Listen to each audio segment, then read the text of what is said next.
Bom dia, irmãos, sejam bem-vindos a mais um EBD. Nós continuamos o estudo na carta de Filipenses, nessa revista da Didaquê que nós estamos utilizando, se chama Prosseguindo para o Alvo. Se os irmãos ainda não têm a revista, mas têm interesse, ainda tem algumas unidades lá com a irmã Eliana na secretaria. Você pode ligar para a igreja ou entrar em contato através do WhatsApp, ok? Nessa lição de hoje, nós vamos falar sobre servos consagrados. E é um trecho dessa carta de Timóteo. Nós já conversamos, lá na lição 1, que essa carta ela tem um tom assim menos formal, né? É uma carta que traz, sim, explanações doutrinárias, mas ela é uma carta menos formal, né? Parece-nos que Paulo tinha uma relação próxima com a igreja em Filipos, né? Ele conhecia os irmãos, ele nomeia os irmãos. A gente sabe que além de Paulo cuidar dessa igreja, a igreja cuidava de Paulo. Ele gosta de fazer menção que a igreja de Filipe o socorreu em um momento de dificuldade, né? Enviou ajuda para ele. E ele estabelece, então, essa relação mais próxima, com um tom menos formal, né? Um tom mais amigável de pessoas que conversam no cotidiano nessa carta. E ele está falando para a igreja de Filipos e nessa fala, na carta, ele menciona duas pessoas. E é a partir do exemplo dessas duas pessoas que nós vamos estabelecer características de servos consagrados. Eu vou ler o texto bíblico, que é base da nossa lição, se encontra lá no livro de Filipenses, capítulo 2, versículos de 19 ao 30. E o título dessa parte da carta já traz o nome dessas duas figuras, Timóteo e Epafrodito. Espero no Senhor Jesus enviar Timóteo brevemente, para que eu também me sinta animado quando receber notícias de vocês. Não tenho ninguém que, como ele, tenha interesse sincero pelo bem-estar de vocês, pois todos buscam os seus próprios interesses e não os de Jesus Cristo. Mas vocês sabem que Timóteo foi aprovado porque serviu comigo no trabalho do Evangelho como um filho ao lado do seu pai. Portanto, é ele quem espero enviar, tão logo me certifique da minha situação, confiando no Senhor que em breve também poderei ir.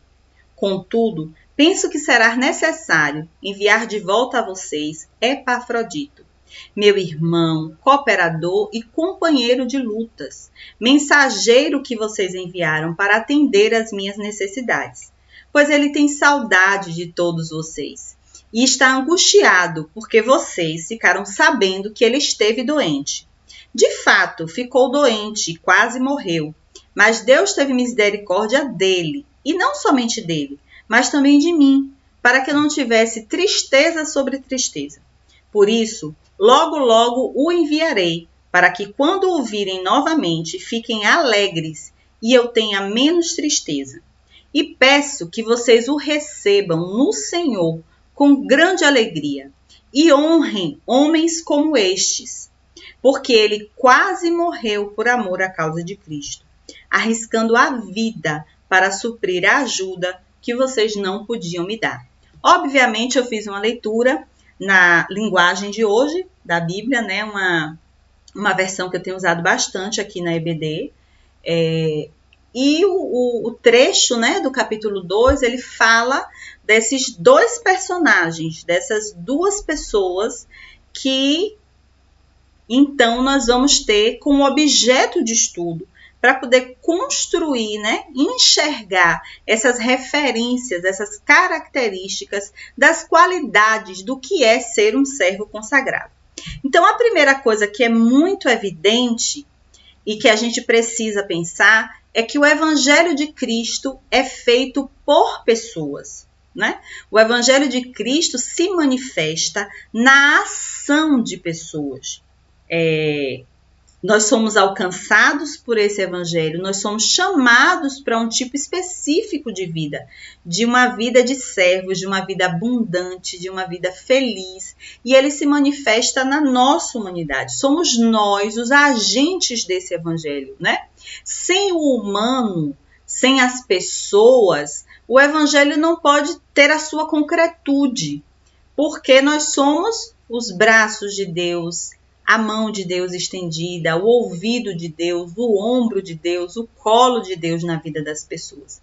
E é muito interessante como a humanidade desse trecho específico do texto é tão real, é tão concreta, né? Tem tantos aspectos do que é o humano, do que é essa humanidade que Cristo experimenta, né?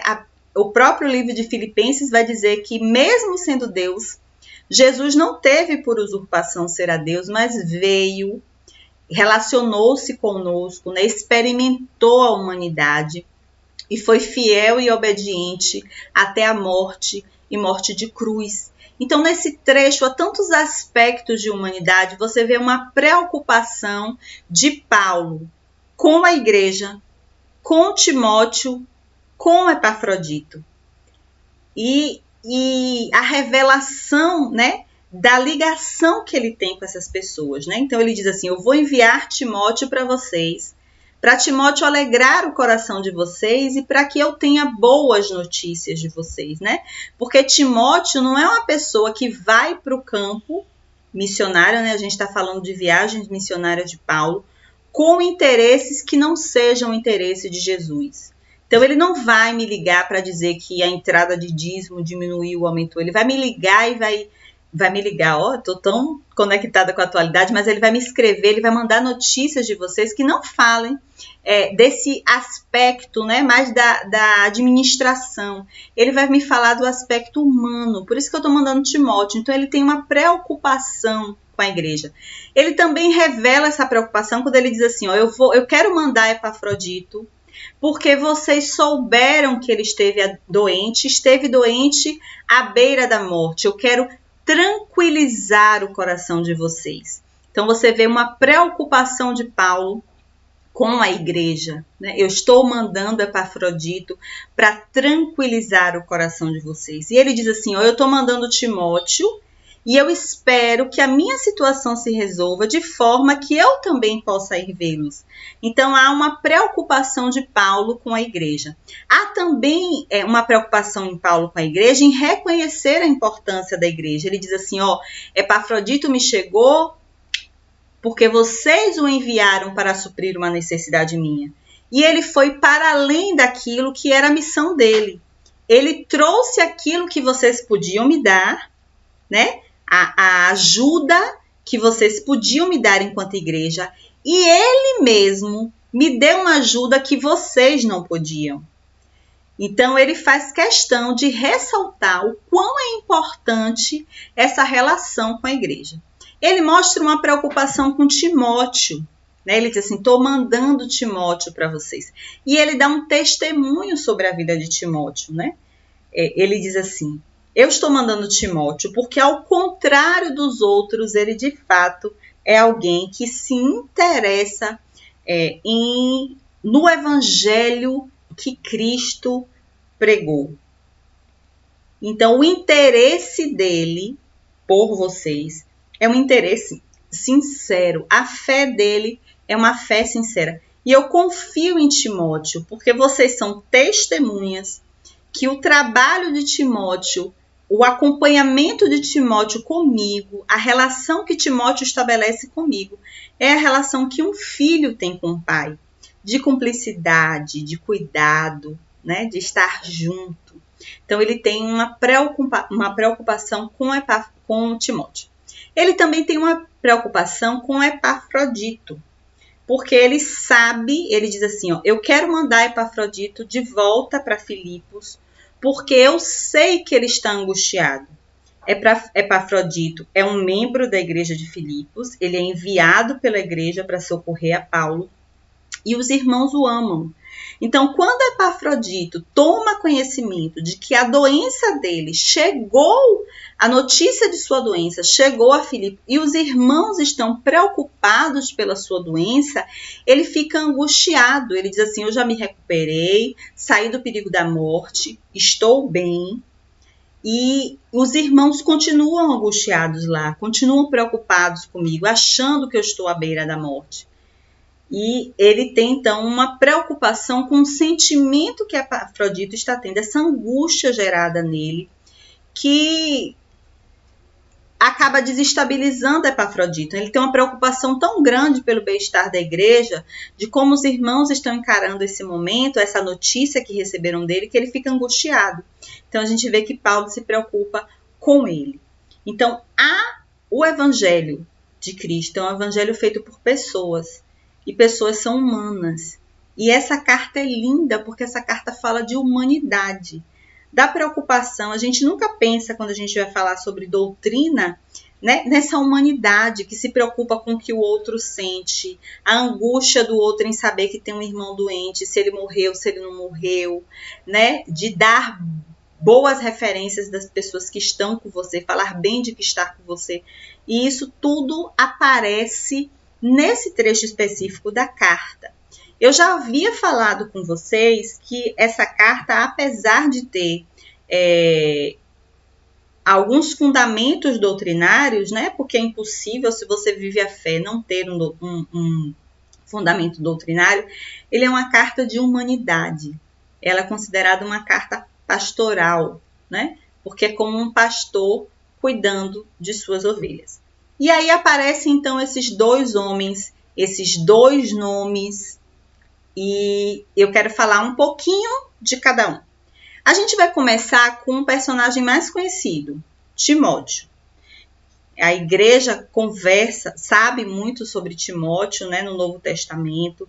Ele é uma figura muito conhecida. Paulo endereça 2 cartas pessoalmente a Timóteo. Então, a gente tem no Novo Testamento 2 cartas para Timóteo. E Timóteo é um personagem muito interessante.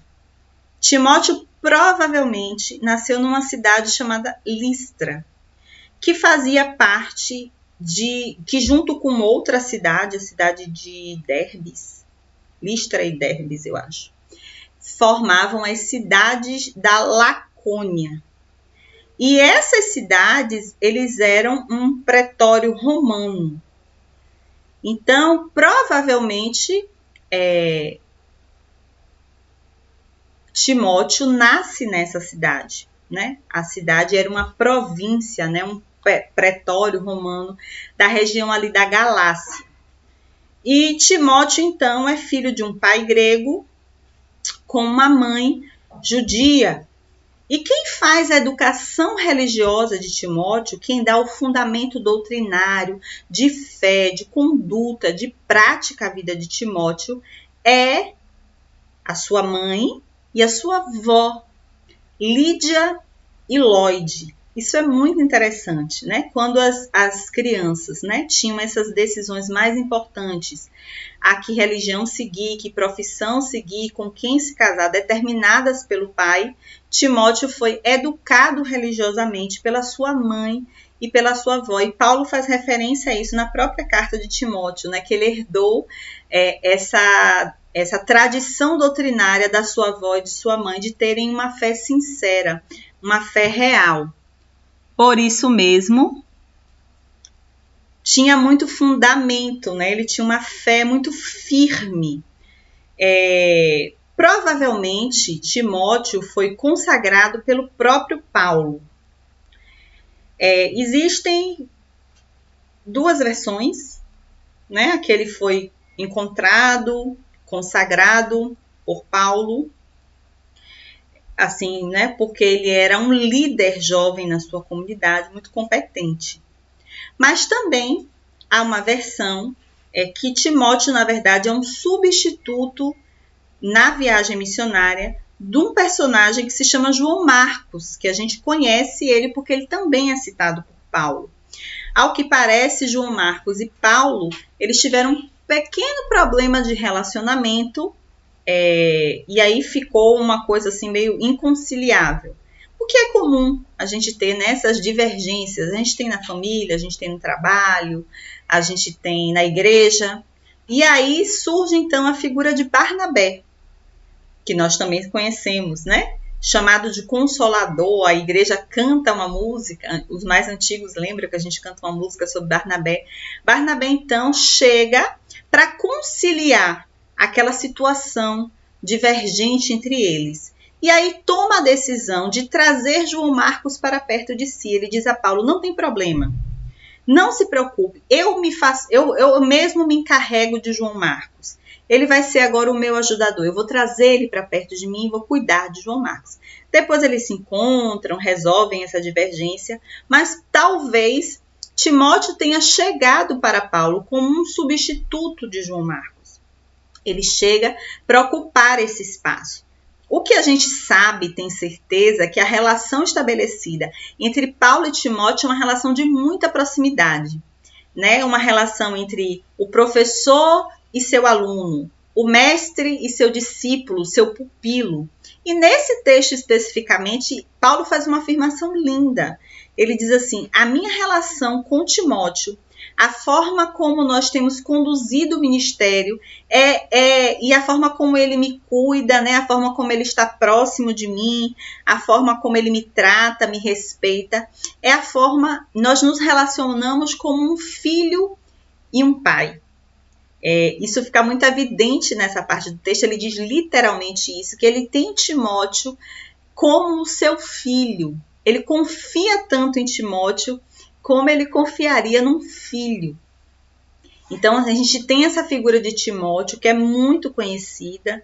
As cartas pastorais de Paulo, essas cartas que têm esse tom, né, menos doutrinário, menos disciplinador, mais aconselhador, cuidador, pastoral, normalmente tem Timóteo ali envolvido naquela história. A outra figura é a figura de Epafrodito. Não se sabe muito sobre Epafrodito. Aliás, as maiores informações que nós temos sobre Epafrodito são exatamente do livro de Filipenses. Então, o que fica muito claro é que Epafrodito, ele é membro da igreja em Filipos. Por isso, ele aparece a menção dele na carta aos Filipenses.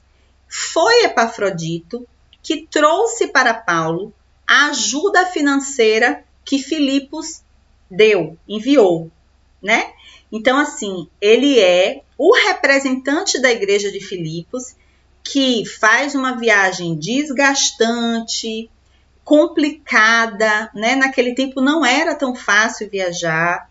Então, ele faz essa viagem e vai ao socorro de Paulo e leva, então, essa ajuda de que Paulo faz menção, que a igreja de Filipos cuidava dele, e no momento que ele precisava muito, esse valor chegou para Paulo. A gente não sabe se, inclusive, eu não sei se a gente não sabe, né? Os historiadores não sabem. Eu não sei se é exatamente onde ele está. Se você voltar lá naquela primeira lição, a gente sabe que está lá no nosso IGTV, na nossa plataforma Instagram, no @iproclama. A primeira lição está lá. Então, a gente sabe que Paulo escreveu a carta aos Filipenses na prisão. E, possivelmente, essa ajuda chega para Paulo na cidade que ele está. Há 3 possibilidades: que ele esteja preso em Cesareia, que ele esteja preso em Éfeso ou que ele esteja preso na própria Roma. Então, a gente sabe que ele está preso, a gente não sabe em que cidade ele está preso. Não há uma unanimidade entre os historiadores em que cidade ele está preso. Então, Epafrodito sai de Filipos e leva essa ajuda para Paulo, provavelmente na cidade de onde ele escreve Filipenses. E aí é por isso que ele vai dizer que Epafrodito chega com essa ajuda, mas ele fica muito doente. A gente não sabe que doença especificamente Epafrodito tem, mas é uma doença que o levou até a morte. Como era um tempo muito antigo em que você podia pegar uma doença com uma água contaminada, né? Porque não havia esses protocolos de higiene, de segurança sanitária, você podia pegar vírus e bactérias na própria viagem, então a gente não sabe exatamente o que ele teve. O que nós sabemos é que provavelmente Epafrodito seja macedônio. ele não é exatamente daquela região de Filipos, né? Ele é um macedônio, membro da comunidade de Filipos e que é eleito, né, pela igreja como o mensageiro da igreja para Paulo. Então ele chega com essa ajuda. Paulo fala nesse trecho especificamente que Epafrodito arriscou a sua vida para salvá-lo. E a gente vai falar um pouquinho mais já para o final da lição sobre que risco foi esse que Epafrodito correu. O que nós sabemos, né, desses dois personagens históricos são as referências que Paulo dá. E Paulo fala, então, de homens, seus companheiros, firmes doutrinariamente, que têm uma fé sincera, que os interesses estão voltados especificamente para Jesus, né? Não para os seus próprios interesses. E a revista faz uma abertura trazendo um dado muito interessante, que é o significado desses nomes e que tem tudo a ver com a história dessas pessoas, né? Então, o significado de Timóteo. Timóteo é uma palavra grega, porque como eu falei para vocês, o pai de Paulo é grego. Ou o pai de Paulo, que Jesus, estou louca. O pai de Timóteo é grego. Então, obviamente, ele escolheu um nome grego para seu filho. E o significado da palavra Timóteo é quem honra a Deus. Ou o contrário, alguém que é honrado por Deus. Então, nós temos a notícia de um Timóteo exatamente assim. Alguém que é honrado no Novo Testamento pela sua trajetória de fé. O nome Epafrodito quer dizer amável ou digno de ser amado, que é uma coisa que a gente consegue enxergar bem nesse trecho. Ele era uma pessoa amável, objeto do amor de alguém, porque quando a igreja descobre que Epafrodito estava doente, a igreja fica preocupada, angustiada, triste. O próprio Paulo sente essa tristeza. Ele diz assim, Deus operou, curou Epafrodito, e ele fez isso não só por Epafrodito, ele fez isso por mim também, para que eu não tivesse tristeza sobre tristeza, para que além do cárcere eu ainda experimentasse o luto, a perda de um companheiro, de um amigo tão querido como Epafrodito. Então a gente percebe que ele era uma pessoa amável, que ele era uma pessoa cuja vida era tão relevante que as pessoas o amavam. Então, a partir dessas duas figuras é que nós vamos começar agora a tentar encontrar evidências, né, do que caracteriza um servo consagrado. O que é ser um servo consagrado? Né? Qual é o conceito que nós temos de servo consagrado? Você pode pensar que servo consagrado é aquele que teve um culto que o consagrou a alguma coisa, ou para ser pastor, ou para ser evangelista, ou para ser diácono, né? Ou aquela pessoa que está na igreja de manhã, de tarde, de noite, o tempo todo na igreja, então ele é consagrado ao Senhor. Mas a revista, ela traz uma nuance diferente, nos faz pensar sobre características das pessoas. Ser consagrado não é uma atitude que você tem ou que você toma de estar na igreja todos os turnos, ou porque você não é consagrado porque alguém botou uma mão na sua cabeça. A Bíblia diz que a gente conhece o crente, né? Conhece aquela pessoa que de fato foi transformada pelo Evangelho pelos seus frutos. Então, uma pessoa consagrada é uma pessoa que apresenta alguns frutos. E nós vamos começar a conversar sobre eles agora. A primeira coisa que a revista destaca, e é extremamente interessante que ela destaque exatamente esse critério, essa característica, é que servos consagrados são pessoas sensíveis.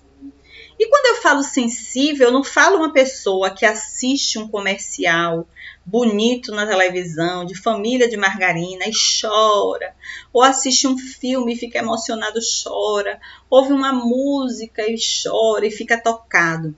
A sensibilidade aqui é estar sensível ao outro. Epafrodito é esse personagem sensível.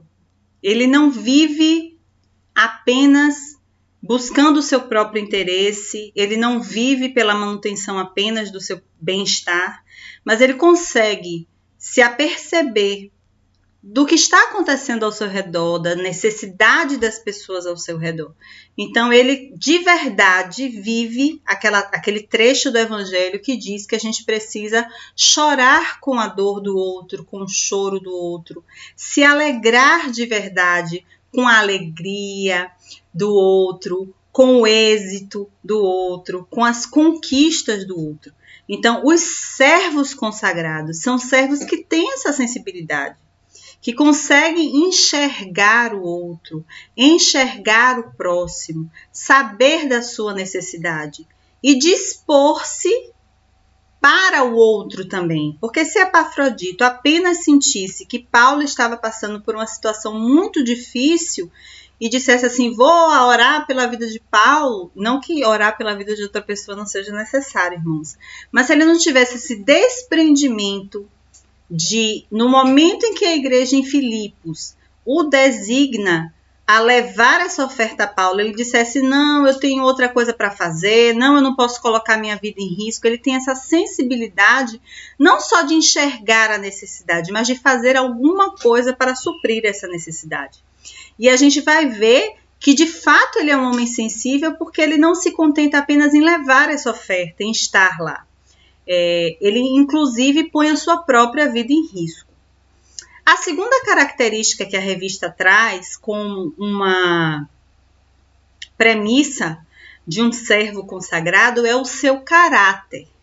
E aí, apesar de Epafrodito ser um servo muito dedicado, né, de caráter, a gente fala aqui mais da figura de Timóteo.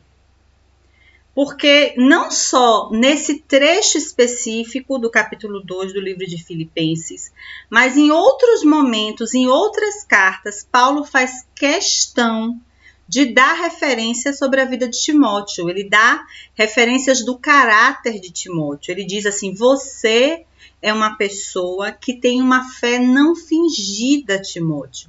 Nesse próprio capítulo, ele começa dizendo assim, eu quero mandar Timóteo para vocês, porque dos que eu conheço, ele é a única pessoa que eu tenho aqui próximo a mim nesse momento, que vive de fato o evangelho, que não busca o seu próprio interesse, o seu próprio conforto, bem-estar.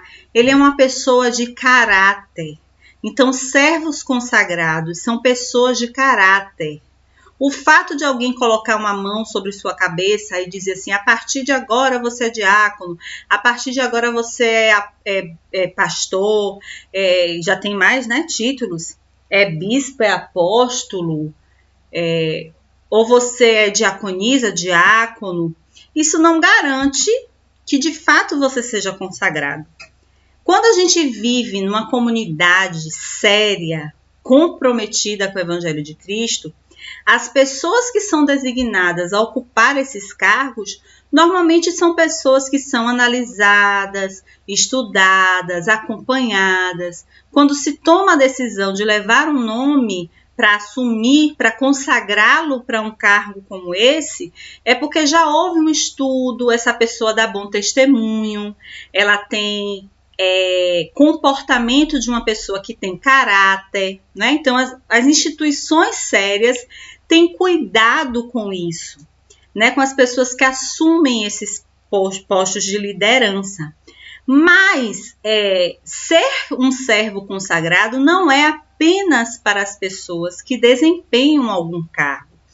Todos nós fomos chamados para sermos servos de Cristo e todos nós precisamos buscar desenvolver essas características, esses princípios na nossa vida, né? Apesar da gente ter uma preocupação com as pessoas que assumem cargos, lideranças na igreja, de analisarmos para uma vez que nós como comunidade coloquemos as mãos sobre a cabeça de alguém para consagrá-lo a desempenhar uma missão como essa, seja o diácono, a diaconisa de cuidar, seja o evangelista de abrir novos trabalhos, seja o pastor de cuidar das ovelhas, a gente precisa entender que todos nós precisamos ser servos consagrados. Então, todos nós precisamos desenvolver essas características. Além disso, temos mais duas. A terceira característica de ser um servo consagrado é que você está disponível. E a gente encontra isso na vida de Paulo. Paulo é uma pessoa que, quando a gente conhece Paulo, quando Paulo aparece pela primeira vez nos evangelhos, ele é uma pessoa que está numa posição de poder. Ele é uma pessoa de prestígio. E no momento que ele se encontra com Jesus, ele põe a vida dele à disposição de Cristo. Inclusive, em alguns momentos, muitos momentos, abrindo mão dos seus privilégios. Então, ele é uma pessoa que, ele diz em uma carta assim, o que o Espírito me revela é que nessa viagem que eu preciso fazer, me espera provação, prisão, açoite, mas eu vou fazer a viagem mesmo assim. Então, ele é uma pessoa disponível para a ação do Espírito Santo, para a missão, para o Evangelho de Cristo. Ele tem essa disponibilidade. Em alguns momentos, de fato, Paulo utiliza-se da sua cidadania romana, né? Então, em algumas prisões, ele revela a sua cidadania romana e pede para utilizá-la. Inclusive, o pastor Roberto já pregou sobre isso. Quando ele sofre o naufrágio é exatamente por isso, né? Ele é preso, se não me engano, na Judéia, e lá ele evoca a sua cidadania romana e então ele é transportado para Roma. E nessa viagem para ser julgado em Roma, né? Para ser julgado como cidadão romano, é que acontece aquele naufrágio. Mas ele é uma pessoa disponível, que abre mão dos seus privilégios, que abre mão do seu espaço de poder. E é uma característica que nós vemos em Timóteo. Timóteo é uma pessoa disponível. A gente encontra Timóteo, referências do trabalho e da ação de Timóteo em Tessalônica, em Corinto, em Filipos. Né? Então, há possivelmente uma passagem significativa de Timóteo em Corinto. Porque Paulo, nesse trecho especificamente, ele fala à igreja de Filipos desse caráter de Timóteo, mas ele dá um indicativo assim, do conhecimento de vocês, que o trabalho de Timóteo é um trabalho de uma pessoa que não busca o seu próprio interesse, mas que tem caráter e está disponível. Então, possivelmente, ele passou por Corinto, cuidou de Corinto quando Paulo saiu logo. A gente sabe que em Corinto há outra figura muito importante, né? Quem acompanhou a EBD passada sabe disso, da figura de Apolo, mas possivelmente Timóteo passou por Corinto. Ele com certeza passou pela igreja de Tessalônica e pela igreja de Filipos, né? Porque Paulo fala à igreja de Filipos como se a igreja já conhecesse a Timóteo. Essa é a pessoa que eu tenho e que perto de mim é a pessoa que tem essas características, e ele fala como se a igreja conhecesse a Timóteo. Então, o servo consagrado é o servo que está disposto a obedecer a ordem, que está disponível a cumprir a missão, a fazer o que tem que ser feito. A gente vê essa característica em Paulo, a gente vê essa característica no próprio Epafrodito, né? Porque ele sai de Filipos para levar essa oferta para Paulo, e a gente vê isso muito em Timóteo, principalmente porque Timóteo é um líder jovem. Ele tem um ministério longo, porque ele começa muito jovem, ele se revela muito jovem. Como a formação religiosa de Timóteo foi muito fundamentada. Timóteo tem uma estrutura, né, um fundamento doutrinário muito maduro que ele herdou dessas duas mulheres da vida dele. Então, muito jovem, ele já se mostrava essa pessoa de caráter, essa pessoa sensível, apesar de que alguns historiadores acreditam que Timóteo era uma pessoa tímida no início, né? Nesse primeiro momento, que é normal.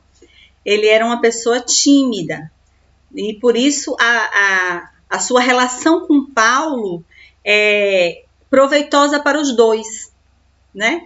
Paulo tem essa pessoa que está ao seu lado, o acompanhando, o cuidando, e ele fala, né, me cuidando como um filho cuida de um pai, mas ao mesmo tempo Timóteo tem esse homem destemido, que é excelente orador, que sabe falar em público, que tem conhecimento para falar em público, e ele se aproveita também desses ensinamentos de Paulo, no sentido de ter essa segurança para ser um orador, para anunciar o evangelho. Então, Timóteo é esta pessoa disposta para o pouco, disposta para o muito, né? Disposta para ir a Filipos como representante de Paulo, mas disposta também para estar com Paulo no momento que ele está numa situação de prisão. E aí nós chegamos à quarta característica, que servos consagrados são corajosos. Eu falei para vocês que Epafrodito tinha uma missão quando ele saiu de Filipos, que era levar ajuda para Paulo. Nessa viagem, ele fica doente e quase morre. A gente sabe isso também. Mas Paulo vai dizer ali no final, olha, honrem um homem como este. Dê o lugar que este homem merece na comunidade de vocês, porque ele arriscou a sua própria vida. Então ele pensa, eu não posso só trazer essa oferta, trazer esse dinheiro. Eu sei que Paulo é um homem inocente, né? Que o pecado que lhe imputam, o crime que lhe imputam é somente pregar o evangelho, falar sobre o evangelho, falar sobre Cristo, sobre a salvação, que ele é um homem relevante para o seu tempo. Então eu não posso só vir trazer essa ajuda e voltar para casa. Eu preciso fazer alguma coisa. Eu preciso publicamente defendê-lo. Então, saber o que está acontecendo, acompanhar esse processo, né?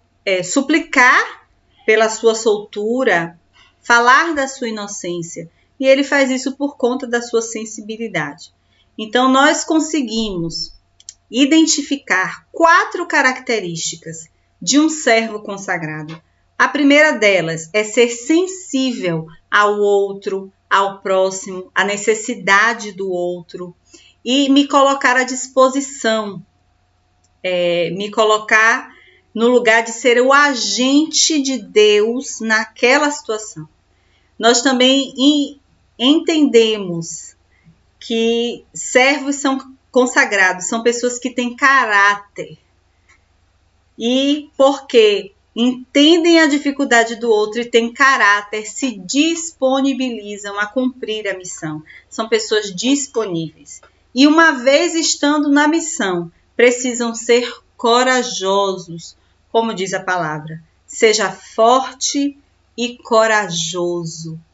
E nós acabamos essa lição aqui. Espero que vocês tenham gostado.